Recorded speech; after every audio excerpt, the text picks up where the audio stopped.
Hello, and welcome to Recapping with Delora and Ashley. Please follow us on Instagram, Facebook, and Twitter at Recapping Podcast. Also, rate, review, and subscribe to our show on your favorite podcast platform. We're on all the things. We want to hear your thoughts on the movies and shows we review. Leave us a comment on Apple Podcasts or our YouTube channel, and we will read them during the show. Or reach out to us on social media. We love talking all things entertainment and pop culture with you. Thank you guys so much for listening. Thank you. Delora, we're back. Yes. How you feeling? How you living? Doing all right. How about yourself? I'm good. You know, it is early September, but Halloween is right around the corner. The decorations are already out in stores. I'm already seeing costumes, and this is still my favorite holiday. So I'm getting very excited. And as I already mentioned at the end of our last episode, we are kicking things off a little bit with our recap today because we are doing a throwback in celebration of the highly anticipated sequel to this film that was released over the weekend. And that is 1988's Beetlejuice. Cult classic. Don't know where you've been if you've never seen it, but it is out here and available via HBO Max. Is it HBO Max or should we just call it Max? Whatever. It's kind of like Twitter and X. I still call it HBO. I still call it Twitter. And we OGs. Plus, like, why would you drop the HBO branding? It's HBO. It's HBO. Anyway, neither here nor there. Let's get into this. Quick summary. The spirits of a deceased couple are harassed by an unbearable family that has moved into their home and hire a malicious spirit to drive them out. Directed by one of my faves, Tim Burton. Cast. Alec Baldwin, back when he was young and spry, as Adam. He was a hottie. Gina Davis as Barbara. This is our second feature in the last couple of weeks that we've had a Barbara.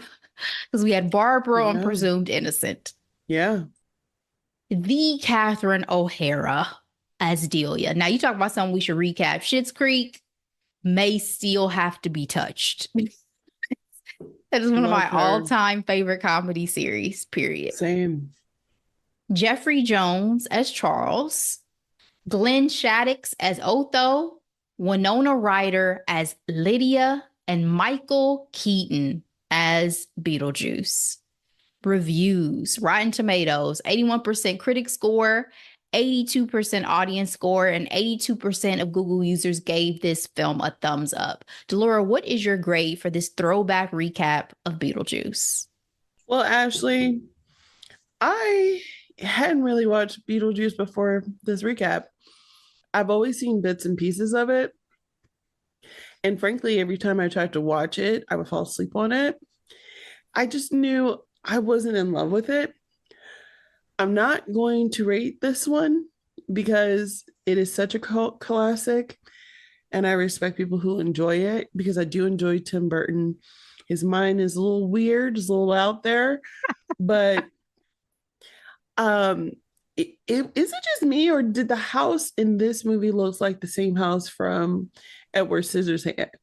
Because to me, there was like some similarities there. And I saw breadcrumbs of The Nightmare Before Christmas, that skeleton head. It's just so funny how there's people who've actually taken the time to like weave all his projects together. He definitely has an aesthetic. Yes. Yeah.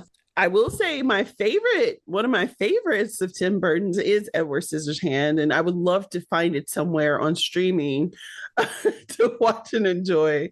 And Sleepy Hollow, those are my two. Mm-hmm. Those are my two faves. And I say all that to say, Michael Keaton is an actor. The fact that he has been able to weave in and out of these characters, and I it's not that I forgot he was Beetlejuice, but I forgot how randy and how crazy Beetlejuice was, you know, seeing him in this role. Because for me, he's Batman, right? One of my favorite Batmans, but and this to me, I was like, yo, he's been doing the damn thing for years. Yes, he has. Also, you talk about Tim Burton projects and the weaving together. I also feel like you saw the foreshadowing of Michael Keaton as Batman, particularly in one scene where he has like a carousel on his Yes, head and he has that's the bat one with wings that's the coming out of the one. side. Yes. On top of it, that skeleton head is the character for Nightmare Before Christmas. What is his name? David's gonna be so upset I'm not remembering this man's name.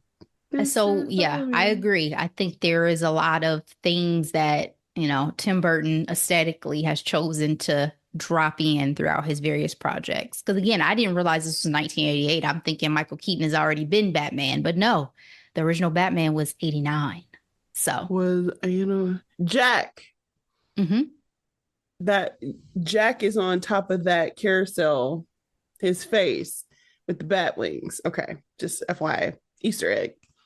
All right. So my grade is a B for this particular film. Again, love Beetlejuice from my memories of what this film was aesthetically, story, all those things. Again, excited to check out the sequel, which is called Beetlejuice Beetlejuice. Because again, I feel like it's such a great seasonal release right now that's going on. And also to see what they've done to kind of, propel the story forward that it took 30 plus years to make, right?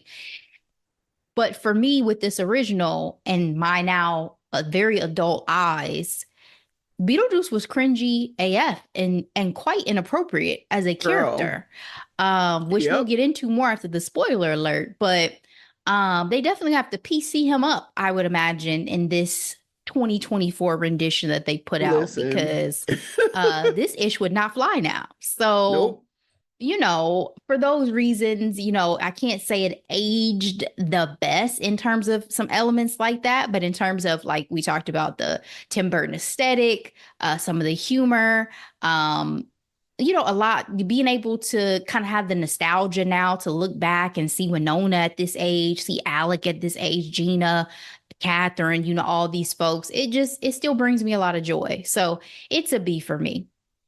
It was Spoiler wonderful alert. seeing all the actors, Oh, yeah. in their prime. Absolutely. Absolutely. Spoiler alert. Let's get into the good of Beetlejuice. So we have married couple, Barbara and Adam. They're enjoying a little staycation at their home in, as I put it, small townville, Connecticut. And apparently Barbara's sister, I'm assuming it was Barbara's sister, thinks it's okay to solicit offers on their house because as she says, it's too big for them and really should be for a family. How'd you feel about her sister popping up at 6:45 in the morning trying to give them offers on a house that's not for sale? She was doing too much. I mean, obviously, she was looking for an opportunity to make money because she was giving major hustler vibes. But I'm like, I'm going to need for you to respect my wishes on my house and my family. It's the audacity for me. And also you could tell she like hit a nerve when she said this should really be for people who have kids. Like maybe they've been trying and it seems like maybe they haven't been successful. Like for your Right? family member to say stuff like that to you, ma'am, please Rude. get out my house before I kick your ass out my house. So seriously, that's Yeah. abuse. I don't need this. I don't need this. And at 6:45 in the morning, don't ever show up at my door unless there's an emergency. All right. So a freak car accident ends their lives and they soon realize they are stuck inside their beloved home as spirits. For some reason, every time I watch things like this, I'm still hoping they survive. Like I'm still on the edge of my seat when the Yeah. dog is about to hop off of the board. Like, no, even though you know that they still have to perish, it kills me every time. And if you have to be a trapped spirit, I feel like it must be nice to be able to do that with your spouse as company That seems actually pretty ideal. But do you feel like they handled death well? Oh yeah, for the most part, they were pretty calm. The fact that they felt the ownership of their house enough to want to do something about it too was like, oh, okay. Y'all ain't curious about crossing over or something? Exactly. Because I was also thinking like they never had like a freak out period, like a mourning period, none of those things. And I get it's in service of the movie, but I'm like, they just kind of went quickly from like, oh, I don't think we survived the accident to like, well, I guess this is life as we now know it. What? But her comment when he was like, oh, you think this is heaven? She was like, heaven wouldn't have dust. And I'm like, I know that's right. Mm-hmm. Mm-hmm.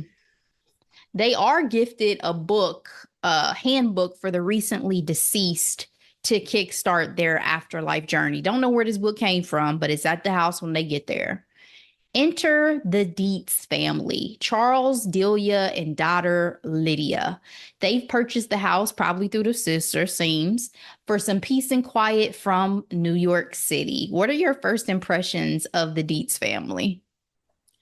They definitely gave off New York elites vibes, right? And it was also giving like this is dad's midlife crisis situation. Instead of getting the red Ferrari, he's getting a house in the country because this is apparently quote unquote what he needs. The mom obviously is not on board.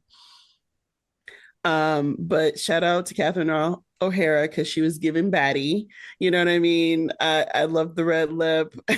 Her art was horrendous, Yeah. but I thought she was super cute in the movie. And then Winona's character, I guess I'll say this now, she did get on my nerves because I'm like, it's giving privileged kid with nothing to do, a bored privileged kid.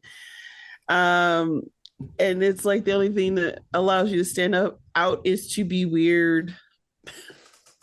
Well, what she said, strange I and myself am strange and unusual. yeah, right. So I'm like, okay, sis. I don't think I noted until this time, even in the artwork, how similar references were to me from the Addams family. Like even the opening artwork of Yes. Beetlejuice signage reminded me of the Addams family. And then, Yep. Lydia kind of reminded me of Wednesday. The mom kind of reminded me of Yep. Morticia. Just aesthetically, the furniture choices they were making, I was like, yeah, there's definitely some similarities and parallels there. To your point, they definitely came across as bougie, wealthy. This is just our get away from the city grind home, and these little country bumpkins don't really know anything. So hopefully we can get our city friends to come out here and visit. And Yep. Lydia is the broody teenage girl who, is trying to figure out life, but at the same time, Delia's her stepmother. So where's her actual mother? There's that part. Her dad, how Same. much is he around? Because he's probably on Wall Street or something. It seems in finance and not Yep. necessarily, paying attention to his daughter. So, kind of typical teenage angst stuff. But she takes it a step further with wearing all black and look like she's constantly in mourning and going to a funeral. So Yep. Lydia can somehow see Adam and Barbara when no one else can. And I put in my notes, was it her youth or her openness to the oddities of life? Because in this, again, this is where the quote comes in, I myself am strange and unusual. There's a long time thought that children are much more open to the supernatural than adults are. So part of me always goes back to like, I feel like the younger you are in your youth, you're more open to the different things that can come out of, the supernatural and all of that. What were your thoughts about, Lydia and kind of the relationship with Adam and Barbara in terms of being able to see them and meet them and all of that? Yeah. Before I knew she was strange and unusual, I was curious to think like, you know, she was a pale little thing with Super pale. dark bags under her eyes. I was like, well, was she sick? Has she had a brush with death? And now she's able to see, shout out to Zoe's playlist, right? Like, we've seen plenty of shows. I think Pushing Daisy was another one where someone has like a near death experience, but somehow gave them the power and access to the The other other world, the side. spirit, yeah, the Yeah. spiritual world. So that was my assumption on her ability to see the couple. But I think they just justified it as, yes, I'm sure her youth played a role. I always assume um, kids being younger than her, being more receptive to unusual things. But for the sake of the story, yeah, I think all those things are factors. Well, I mean, they bonded with Lydia, but they still were determined to scare off the Dietz family, right? Because they are kind of taking over the house. They want to change the decor.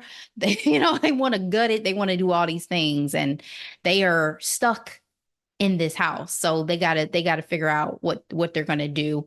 They consider enlisting the help of quote unquote bioexorcist Beetlejuice, who somehow has advertising. He has flyers. He has commercials. But isn't he stuck somewhere? That's the part where I'm like, I thought he was banished somewhere. How is he given all this access? Yeah, it's like he's stuck in a aspect of the afterlife that he can only be summoned from, so he doesn't have control. It's almost like he's a genie in a bottle and he has to be summoned out, Yeah. but he's still accessible somehow. Mm-hmm. Um, but it was just funny that again, how does he have advertising? But they consult the handbook and end up going into an afterlife waiting room complete with a green glow and other odd spirits. What were your impressions of this waiting room? Because I think when you watch the movie now, one of the aesthetics that I notice is that Barbara and Adam look very normal. They look like regular human beings. They're just Yes. dead. When you go to this Yep. waiting room, you're like, is this what y'all gonna end up looking like? Because they're different colors. They look like the thing that killed them has happened to them, right? Like you see, if you Yeah. slit your wrist, you got slit wrist. If you slit your neck, you have a slit neck. Obviously, they drowned, so that's a factor of their appearance. But just now looking at it, what were your thoughts about those differentiations and kind of how they like did the costuming and did the makeup on the ghosts that we see in this afterlife? Yeah, I thought that was definitely interesting, but I think it really just played, you know, what in comedy you have the straight guy and then the comedian, the funny person. I think, Tim Burton, wanted the audience to focus on this, country, young, loving couple, simple, um, and they have this unfortunate event and now they're thrown into this crazy elaborate world that's full of color and craziness. Now I will say, uh while watching it again, I was wondering if Men in Black were inspired by this scene of like corporate and trying to wrangle all the different aliens and having caseworkers. I that my mind went there while they were waiting in the waiting room. Yeah, very DMV-esque, right? Where you have to take a Yeah. ticket and go sit down. I also wondered too with the different like coloring of everything else. I was like, so are y'all gonna get more dead looking over time? Like, do y'all still look normal because your death is fresh? And you're gonna start looking more like rotted and decrepit as time But goes on. for the servant and the lady who they allude to, you know, took her own life, it seemed like she might have done it on Halloween because it looked like a costume that she was Mm-hmm. wearing. Mm-hmm. So I think that was another thing. I'm like, oh, well, yeah, she probably was dressed up or something. And then you have the football guys, and then, everyone else. Yeah. So I didn't notice till this watch that the receptionist told them they have to spend 125 years in this house. Where 125 years came from and why, we do not know. But they have to spend 125 years in this house, and they only have 3 sessions with Juno, their caseworker. What'd you think of Juno? Juno, I felt like she thought she was more helpful than what she actually was. Because I'm like, sis, you're giving me nothing. Thank you. Yes, she gave them the general outline, but it's like you've been waiting for 3 months. You couldn't call to check up and see how I was doing. Like, I don't know what's going on. Yeah, I felt like they definitely didn't have the support that they needed during this transition. I also think it's just hilarious the thought of I'm dead, but I still got to work. Like, for why? Am I getting paid? What's happening that we have caseworkers in the afterlife Right. There's no who, academy. We should just be able to yeah, like live, what's right? going on? Why am I working? But it was interesting that she was Beetlejuice's boss essentially before Yeah. he took a turn. Like he was her assistant. I was like, is this like devil and God symbolism? Like what are we playing Hmm. I with have to this? say, I didn't really notice any higher power in this world. If anything, there was definitely some lower, low vibration activities going on, right? But yeah, I didn't really notice any, all seeing deity. No, I don't think there were any direct references, but I think anytime there's like someone who has fallen or was once good and turned bad type vibe, that's always one of the associations I make with it, right? And in this case, though, I don't think Beetlejuice ever was necessarily good because basically she said he does not play well with others.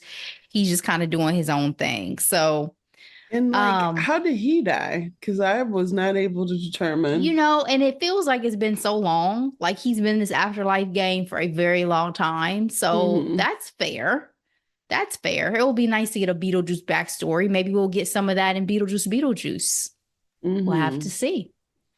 But their haunting attempts do not work out well, right? Them putting on sheets and doing whatever they thought they was doing does not work. So Beetlejuice is summoned again, when we talk about my grade for this and the reason why this was not an A, I did not remember him fondling and disrespecting Barbara Girl, like it this. was a lot. And he was relentless. Yeah. I needed Baldwin's character to have put him in his place or something.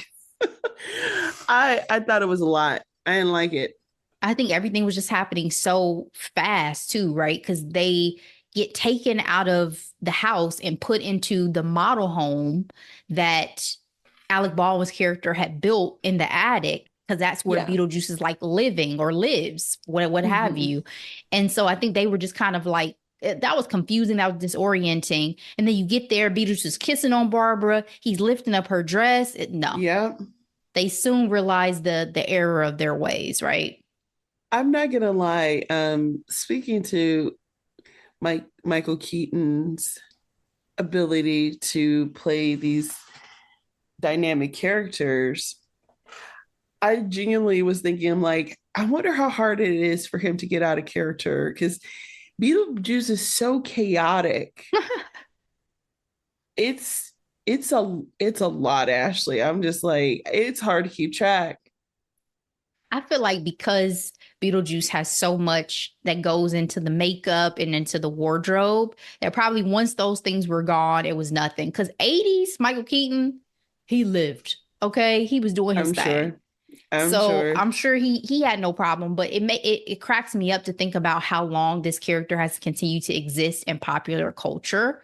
Like Beetlejuice is still a staple at like Universal Studios when they're doing performances. Beetlejuice is still Yeah. a staple for Halloweens and people dressing up because it's a fairly easy costume to find and paint and do the whole thing. So like the aesthetic and all that, I think plays a big factor probably in his performance and being able to slip into it. And I'm sure once all that was stripped off of him, he was like, all right, we back. But he did, I mean, he played this character phenomenally. No, He did. he was Beetlejuice. There was no question about that. Yeah. So Barbara and Adam thought that they had cracked this haunting thing finally because they possessed Charles, Delia, and some of their New York friends who come over for a dinner. But instead of scaring these people off, they were entertained. And they immediately start talking about how they can make money off of these ghosts. What are your thoughts about this dinner conversation about, all the ways they can profit off of these ghosts? I think it's interesting that the narrative that Tim Burton was highlighting was the 80s, which was a time for greed, literally alluding to the famous Michael Douglas movie Wall Street. You know what I mean? Like this overconsumption, capitalist society. What happens if those people come into the country in a haunted house, right? And it's like, of course, they're going to look for making a profit. And in today's lenses, I just find it to be gross and kind of like, well, this is a capitalist society. You know what I mean? We always are looking to make a dime somewhere. I was going to say it feels very par for the course. I don't know life without this mentality. I don't know what it looked like, what it felt like. He is everyone now trying to figure out, like, now it will be, how can I utilize this on social media? Now it would be, how can I get my Yeah. followers engaged? Now, you know what I'm saying? Yep. Like, it would be way beyond just a little incident that happened in the house. Because you even hear Charles saying, "Oh, these folks in this little small town, they don't even know what they have. I can do X, Y, and Z with this town." Like, Yep. so he had already come in with the mindset of like, I'm going to figure out how to milk this for everything it's worth, even though he's supposedly in his relaxation mode, right? Like, he's still going to care the most about making money. As I think even Delia said, or no, Lydia told Adam and Barbara, he never walks away from equity. Like, y'all are screwed. The fact that she knew what equity was had me cracking up as well. Mm-hmm.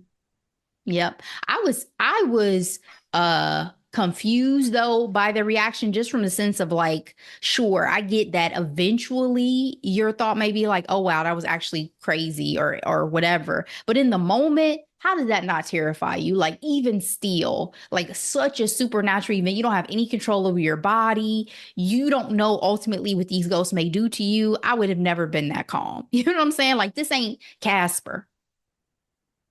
This ain't Casper. Another movie that we could potentially recap if we can Absolutely. find it somewhere. Can I keep you? Oh, I know. I I will know. never get over that. Oh, amazing. Yeah. So cute Beetlejuice yet again, because he's like, these dorks don't know what they're doing. I got to handle this. And he appears as this huge, monstrous snake. And yet again, in his nastiness, is lusting after Lydia, a teenager. They get called in by Juno for the ramifications of Lydia, creating a relationship with Lydia, for getting Beetlejuice out, for potentially exposing the fact that life exists after death, for letting Otho get a hold of the handbook, for all these things. Right. And so it's like, y'all need to get this together. We cannot have a little routine haunting like y'all's in what we have going on here. Most memorable line for me, I think, in this entire film: "No, you don't need to talk to Barbara. Just say it." Because while they're away, he is trying to get into Lydia's ear and convince her to say his name 3 times so he can come back out. My only confusion around this is how did he come back out to be the snake if now he needs Lydia to say his name 3 times again? Because, yeah, at that rate, Barbara didn't say his name 3 times. It was only twice, and he like kind of came out, right? Yeah, I have no idea. That was a little bit confusing, but thankfully they come back in time for, Lydia to not do that. And having grabbed the handbook for the recently deceased, Otho is able to summon Barbara and Adam in their wedding clothes. And it seems like he nearly kills them again. That was very unclear as to what was going to happen to them. Yeah, and he obviously didn't know what was going to happen either, but that was really odd because I'm like, well, what are you supposed to do now that they're in the in the clothes? Right. Like, or do they have to spend the rest of the afterlife like in these really old bodies that it seemed like was getting created? Or is this the end of this? Because let's be honest, like it feels like they are in limbo, right? Like the quintessential Yes. limbo of we're not in heaven, we're not in hell, we're just kind of trying to figure that out. So much can be said or thought about. I'm sorry, I keep hitting my mic. So Is much can it be called said. purgatory? Sure, we could say purgatory, but so much can be said about the situation they find themselves in general. Like, why do they have to spend 125 years in this house? Is that the prerequisite for dead people when they die? Is that they have to remain in limbo for some period of time? Like, there's so much that can be thought about in the context of like this situation, but that's not what this film focuses on. So we don't have to get into all of that. Point is that they were able to survive because Lydia summons Beetlejuice. And a caveat that he gives her is that in order for him to permanently escape his capture, because again, this is like genie in a bottle type stuff, in my opinion, is she has to agree to marry him. She's a Which also child. felt very random. So, She's a um, child.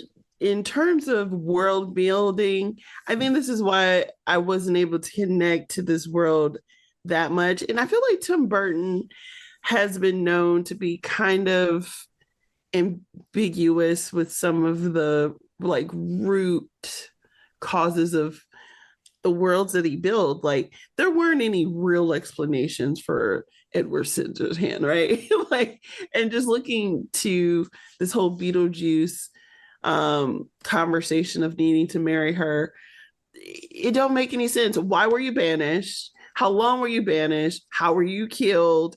And I say your name 3 times, then what?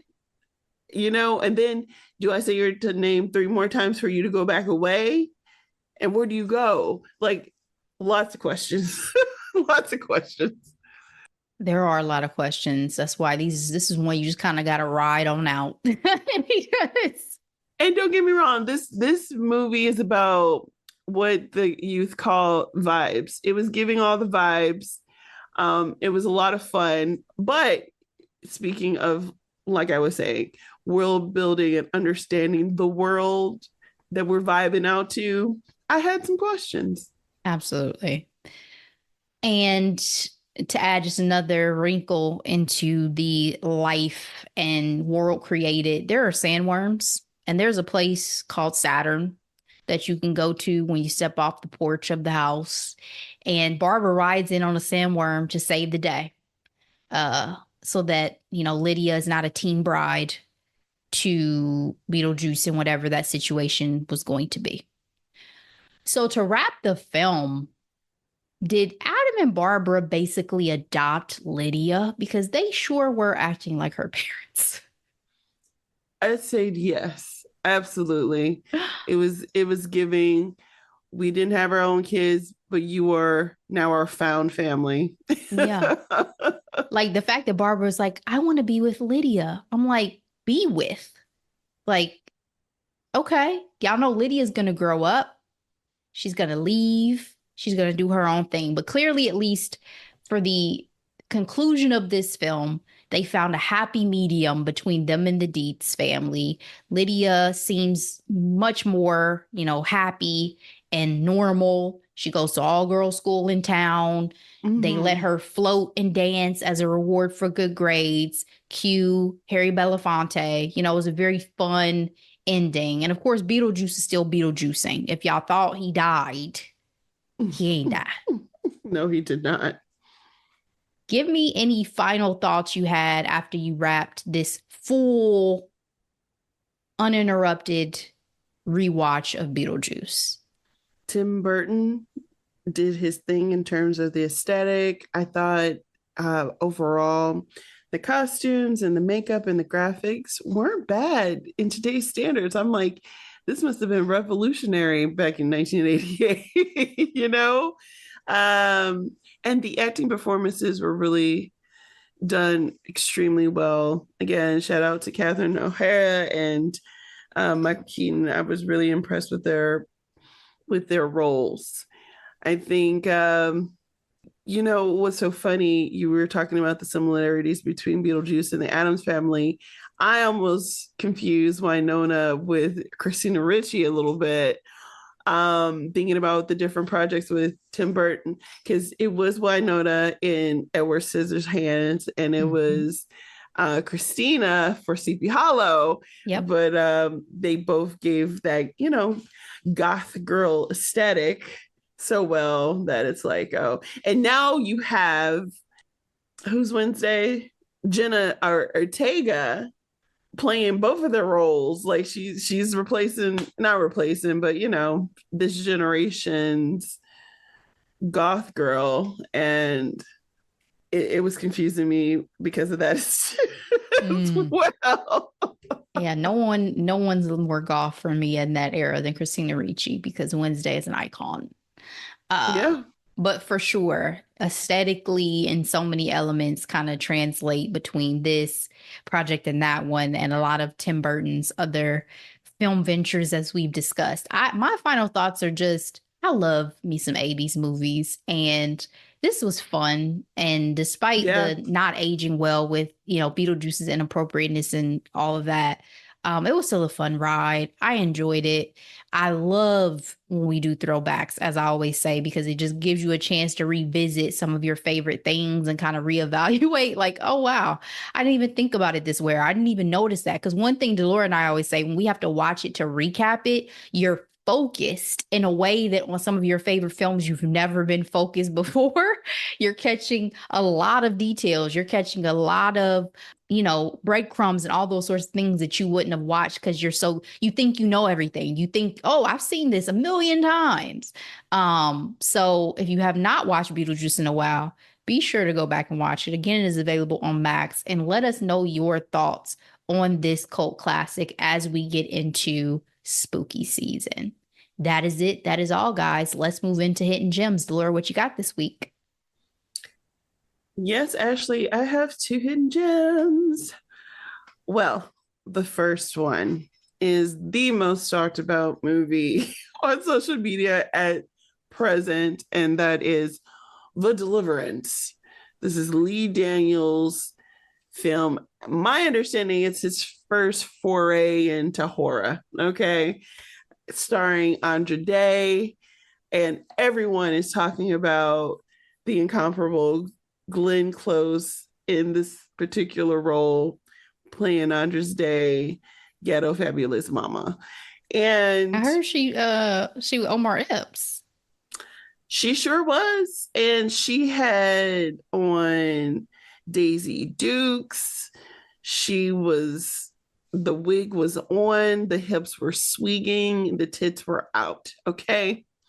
And I was like, you know, they are actors, right? And she is an actress. Mm-hmm. I I was like, not Corella, not Somebody Corella. give her Oscar, please. But I low key, I like when actors do things that are so out the box. You know what I mean? And this definitely would, this definitely would be it, in my personal humble opinion. This movie is not great, but I watched it because I was curious on this performance, and it was like one of those things where it was supposed to be scary, but it ultimately ended up being kind of funny. Have you ever watched a horror film like that before? I know you don't typically do horror, but yeah, that's where I was on this film, because I'm like, Lee Daniels is so dramatic. Yeah, I can't say I felt, well, let me caveat my horror genre stuff again for those that do not listen. Me and Delora diverge in this category because Delora loves her some horror, and I'm holding her back from all the greatness of some horror projects, and I'm so sorry. I will do slashers, right? Like I even talked, one of my hidden gems previously was the I Know What You Did Last Summer series that was on Amazon Prime. I will watch a slasher, but I even said in a group chat with some of my friends earlier, spiritual warfare, that's where you lose me. Ghosts, demons outside of Beetlejuice and Casper, let's not, that's a different category. Possession. Yeah. Possession, miss me. Miss Yeah. me. Because Yeah. y'all And not you bringing know, that into my house, into no, my spirit. I'm here. I hear you.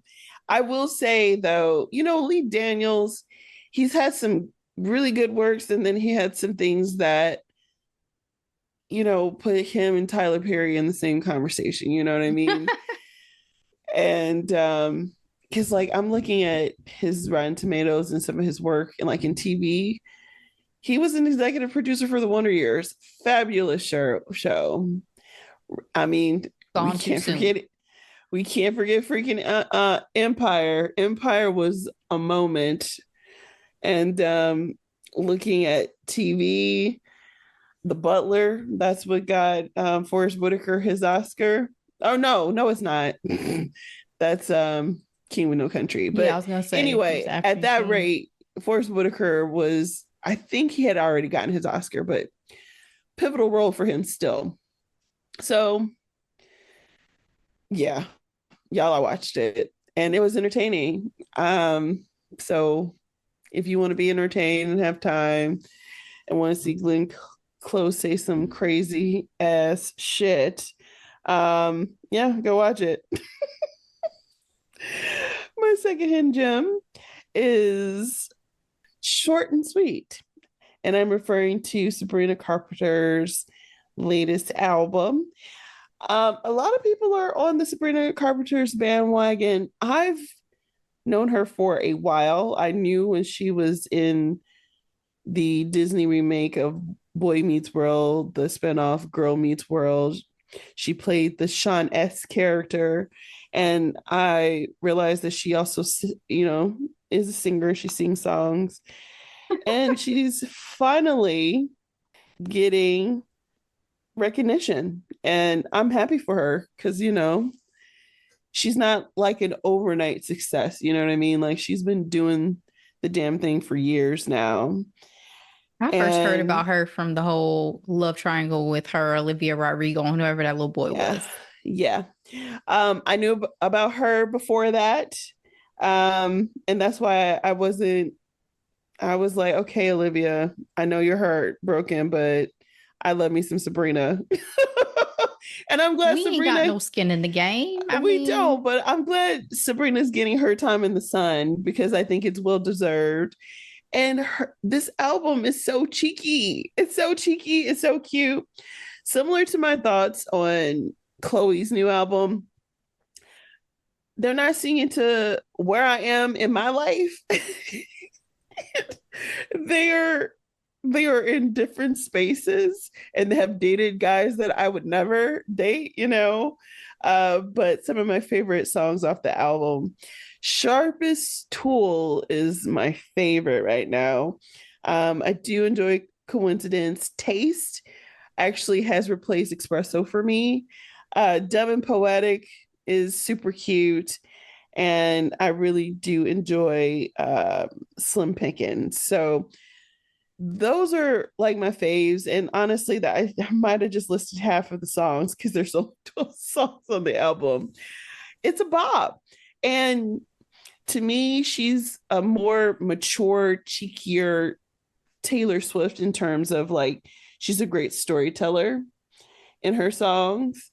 But she actually talks about having sex, whereas Taylor Swift has been um regulated to 18-year-olds. Taylor Swift still don't talk about sex? Not the way that Sabrina does. Okay. I don't listen to Taylor, and I have not listened to Sabrina, so I have to give Sabrina a chance. So yeah. In one of her lyrics, she was like, "Oh, I didn't have my gay awakening." But that's not the sex I'm referring to. But still, check it out. It's cute. What do you Nice. have, Ashley?